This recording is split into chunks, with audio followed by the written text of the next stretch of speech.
আজকে আমাদের বাসায় বানানো হচ্ছে আমাদের বরিশালের একদম নিজের খাবার গরম গরম হাঁসের মাংসের ঝোল আর সাথে চালের রুটির পিঠা, যেটা আমাদের বরিশালের একটা ট্রেডিশনাল শীত পিঠা। শীতকালে আসলে আই থিঙ্ক বরিশালের সবার বাসায় একবার হলেও এই হাঁসের মাংস আর চালের রুটিটা বানানো হয়।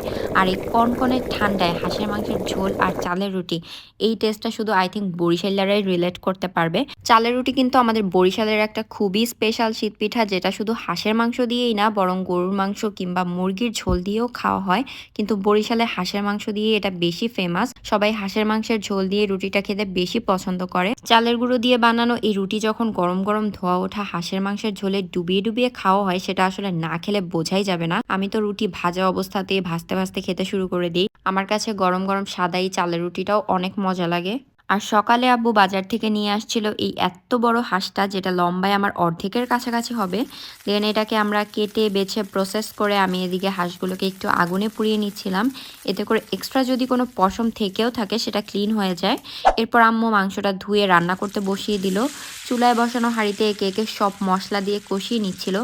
এখানে একটা ইম্পর্টেন্ট ব্যাপার হলো, মশলা একটু বেশি করেই দিতে হবে, কারণ আমরা যেহেতু হাঁসের মাংসের ঝোলটা বেশি রাখবো রুটি দিয়ে খাওয়ার জন্য।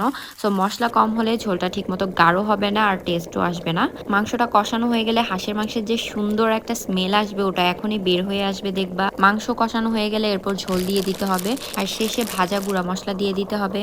রান্না শেষ হলে আমি নিজেই গরম গরম হাঁসের মাংস বাটিতে তুলে নিয়ে আসলাম। এরপর রুটিটা ছিঁড়ে গরম গরম ঝোলে ডুবিয়ে ডুবিয়ে খেতে হবে।